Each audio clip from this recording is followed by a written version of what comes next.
Spot live തുടരുന്നു. ഗർഭചിത്രത്തിൽ നിർണായക ഉത്തരവുമായി ഹൈക്കോടതി. വിവാഹമോചനത്തിന് നടപടി ആരംഭിച്ചാൽ 20 ആഴ്ചയിലേറെ പ്രായമുള്ള ഗർഭം വേണ്ടെന്ന് വെക്കാൻ ഭാര്യയ്ക്ക് അവകാശം നൽകുന്നതാണ് ഹൈക്കോടതിയുടെ പുതിയ ഉത്തരവ്.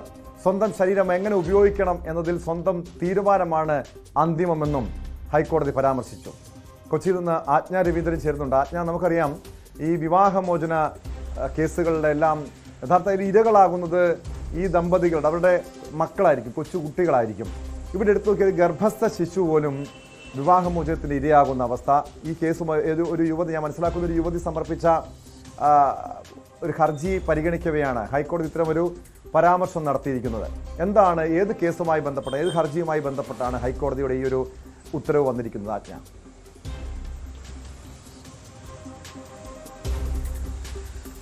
ഒരു 23-കാരിയായ പെൺകുട്ടി സമർപ്പിച്ച ഹർജിയുടെ അടിസ്ഥാനത്തിലാണ് ഇപ്പോൾ നിർണായകമായ ഈ വിധി ഹൈക്കോടതി പുറപ്പെടുവിച്ചിരിക്കുന്നത്.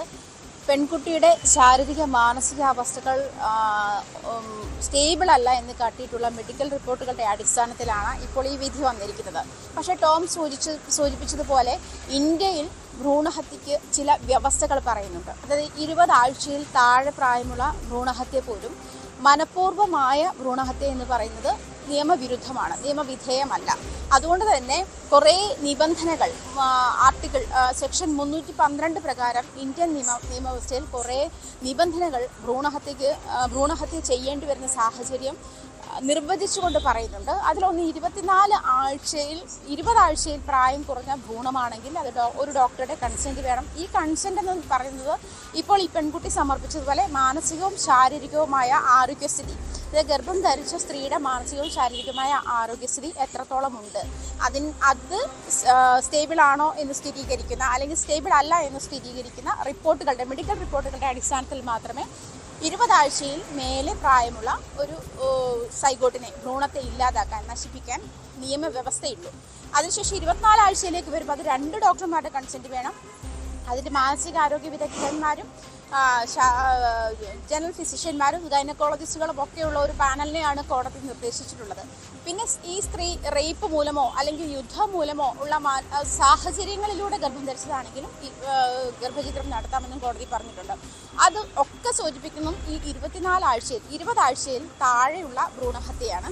പക്ഷേ ഇപ്പോൾ പറഞ്ഞിരിക്കുന്ന അതായത് ഐക്യരാഷ്ട്രസഭയുടെ ഒരു കോട്ട് സൂചിപ്പിച്ചുകൊണ്ടാണ്, ഒരു കൊട്ടേഷൻ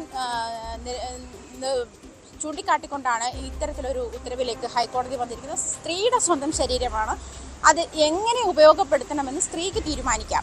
അത് ഏറ്റവും അന്തിമ വാക്ക് എന്ന് പറയുന്നത് സ്ത്രീയുടേതാണ്.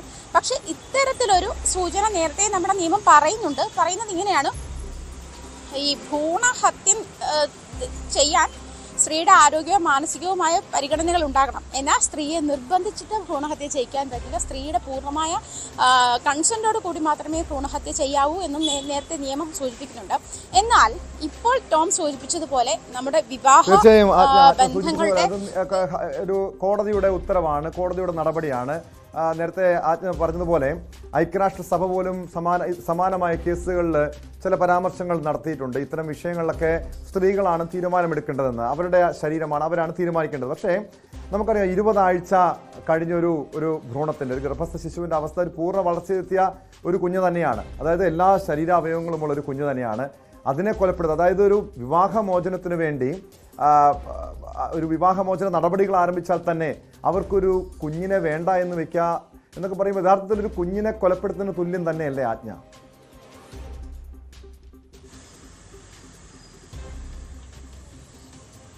ടോം സൂചിപ്പിച്ചാൽ അങ്ങനെ ഒരു മാനുഷിക വശമുണ്ട്. ടോം ശരിക്കും ഈ പറയുന്ന 20 ആഴ്ച എന്ന് പറയുന്നത് ഭ്രൂണം എന്നാണ് രൂപപ്പെട്ടത് അന്നു മുതൽ അതൊരു പൗരനാണ് എന്നാണ് നമ്മുടെ വ്യവസ്ഥ കൺസിഡർ ചെയ്യുന്നത്. ശരിക്കും അങ്ങനെ തന്നെയാണ്. ഒരു കുഞ്ഞിന് വേണ്ടിയിട്ടുള്ള കാത്തിരിപ്പൊക്കെ നമ്മുടെ സമൂഹം അല്ലെങ്കിൽ പാരൻസ് ചെയ്യുന്നതും അങ്ങനെ തന്നെയാണ്. ഒരു കുഞ്ഞ് എന്ന് പറഞ്ഞാൽ അതിനെ ഒരു വ്യക്തിയായി ഉൾക്കൊണ്ട് തന്നെയാണ് ഇത്തരം സാഹചര്യങ്ങളിൽ നമ്മൾ മുന്നോട്ട് പോകുന്നത്. പക്ഷേ ഈ പറയുന്ന സാഹചര്യം നേരത്തെ നമ്മൾ സൂചിപ്പിച്ചതുപോലെ തന്നെ വിവാഹമോചന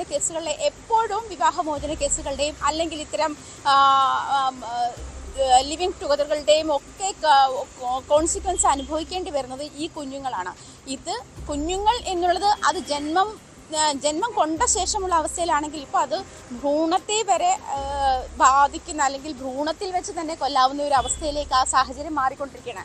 എന്നിരുന്നാൽ പോലും ഇത്തരം സാഹചര്യങ്ങളിൽ ഇപ്പോൾ നമ്മൾ സൂചിപ്പിച്ച സ്ത്രീയുടെ ഒരു സാഹചര്യം കൂടി ഇതിനകത്ത് പരിഗണിക്കേണ്ടതുണ്ട്. സ്ത്രീകൾ പലപ്പോഴും ഇത്തരം നേരത്തെ നമ്മുടെ കോടതി തന്നെ 30 ആഴ്ച പ്രായമുള്ള അതായത് പോക്സോ കേസിൽ ഇരയായ ഒരു പെൺകുട്ടിയുടെ 14-കാരിയുടെ ഗർഭചിത്രത്തിന് വേണ്ടിയിട്ട് 30 ആഴ്ച പ്രായമുള്ള ഭ്രൂണത്തെ ഗർഭചിത്രം നടത്താൻ വേണ്ടിയുള്ള അനുമതി കോടതി നിഷേധിച്ച സാഹചര്യം നമ്മുടെ മുന്നിലുണ്ട്. അത് 20 ആഴ്ചയിൽ മേലെ, അതായത് പൗരനായി ആ കുഞ്ഞ് രൂപപ്പെട്ടു, ഒരു മനുഷ്യനായി ആ കുഞ്ഞ് രൂപപ്പെട്ടു എന്നുള്ള സാഹചര്യം വന്നപ്പോഴാണ് അത്തരം ഒരു സാഹചര്യത്തിലേക്ക് കോടതിക്ക് പോകേണ്ടി വന്നത്. അത്തരം സാഹചര്യങ്ങൾ കൂടി മുൻനിർത്തുമ്പോഴും ഇതിൽ ഈ സ്ത്രീ 14-കാരിയായ പെൺകുട്ടി, അല്ലെങ്കിൽ ഈ പറയുന്നത് പോലെ അവിവാഹിതയായ ഒരു പെൺകുട്ടി, അല്ലെങ്കിൽ വിവാഹമോചനം കൊണ്ട് കൂടുതൽ അല്ലെങ്കിൽ ജോലിയില്ലാതെയോ അല്ലെങ്കിൽ മറ്റു സാഹചര്യങ്ങളിലൂടെ ജീവിക്കേണ്ടി വരുന്ന ഒരു സ്ത്രീ എന്നുള്ള നിലയിൽ അങ്ങനത്തെ സ്ത്രീകൾ അതിനെ എങ്ങനെ വേറെയും അവരെ ഇതെങ്ങനെ ബാധിക്കും എന്നുള്ള സാഹചര്യം കൂടി കണക്കിലെടുത്താവും ഒരുപക്ഷെ കോടതി ഇങ്ങനൊരു വിധി പുറപ്പെടുവിച്ചത്, ഇങ്ങനൊരു ചരിത്രപ്രസിദ്ധമായ ചരിത്രത്തിന്റെ ഭാഗമായി മാറാവുന്ന ഒരു ഉത്തരവിലേക്ക് വന്നത് എന്നാണ് തോന്നുന്നത്. പക്ഷേ ഈ പറയുന്നത് പോലെ കുഞ്ഞുങ്ങളാണ് ഇതിൻ്റെ എല്ലാ പാരൻസിൻ്റെയും, അതിപ്പോൾ പാരൻസ് തമ്മിലുള്ള തർക്കങ്ങൾക്കിടയിലായാലും ഡിവോഴ്സിൻ്റെ പ്രശ്നങ്ങളായാലും ഫാമിലി പ്രശ്നങ്ങളായാലും ഇപ്പോൾ ഫൈനലി ഈ ഭ്രൂണത്തിൽ വരെ കുഞ്ഞുങ്ങളെ ഇല്ലാതാക്കുന്ന ഒരു സാഹചര്യത്തിലേക്ക് നിയമം എത്തിയിരിക്കുകയാണ്. അത് കുഞ്ഞുങ്ങളുടെ സുരക്ഷ എത്രത്തോളം ഉണ്ട് എന്നുള്ള കാര്യത്തിലും തീർച്ചയായും ആജ്ഞ സൂചിപ്പിച്ചതുപോലെ ഈ വിവാഹമോചനത്തിന്റെ യഥാർത്ഥ ഇരകളാകപ്പെടുന്നത് പലപ്പോഴും കൊച്ചുകുട്ടികൾ തന്നെയാണ്, മക്കൾ തന്നെയാണ്. കാരണം ഈ വിവാഹമോചന നടപടികൾ ആരംഭിക്കുമ്പോൾ അല്ലെങ്കിൽ അച്ഛനും അമ്മയും തമ്മിലുള്ള പ്രശ്നങ്ങളുടെയൊക്കെ ഇടയിൽപ്പെട്ട് അവർ തമ്മിലുള്ള കുടുംബത്തിനിടയിലെ കുടുംബ ബന്ധങ്ങളുമായി ബന്ധപ്പെട്ട പ്രശ്നങ്ങളിലൊക്കെ അതിന് വീർപ്പ് മുട്ടുന്നത്, അതിൻ്റെ മാനസിക പിരിമുറുക്കമൊക്കെ അനുഭവിക്കുന്നത് യഥാർത്ഥത്തിൽ ഈ കുരുന്നുകൾ തന്നെയാണ്.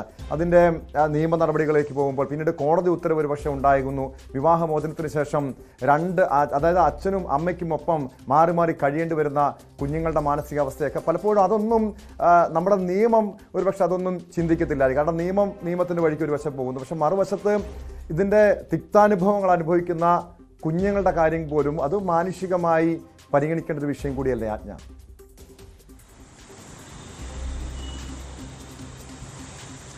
മാനുഷികമായി പരിഗണിക്കണം എന്നുള്ള കാര്യം തന്നെയാണ് ടോം നമ്മളിപ്പോൾ അത് തന്നെയാണ് ഞാൻ സൂചിപ്പിച്ചത് ടോം.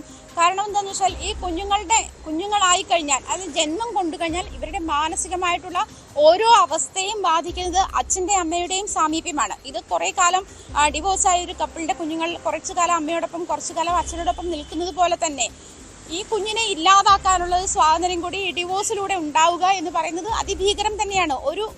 ഒരു ജീവനെ, ഒരു പൗരനെ, അല്ലെങ്കിൽ ഒരു പുതിയ തലമുറയിലെ ഒരു കണ്ണിയെ ഇല്ലാതാക്കുന്ന ഒരു സാഹചര്യത്തിലേക്ക് കൂടി നിയമം എത്തിക്കഴിഞ്ഞു എന്നുള്ളതാണ്. പക്ഷേ ഈ ഞാൻ നേരത്തെ സൂചിപ്പിച്ചതുപോലെ സ്ത്രീകളുടെ സുരക്ഷ ഇവിടെ പ്രധാനമാണ്.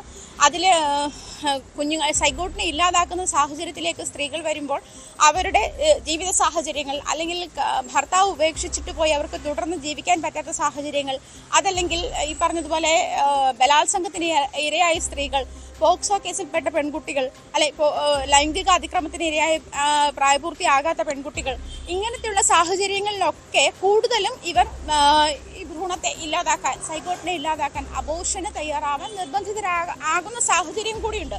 ഒരുപക്ഷെ ആ സാഹചര്യം കൂടി കണക്കിലെടുത്തിട്ടാകാം കോടതി ഇത്തരത്തിലേക്കൊരു ഉത്തരവിലേക്ക് എത്തിയതെന്നാണ് തോന്നുന്നത്.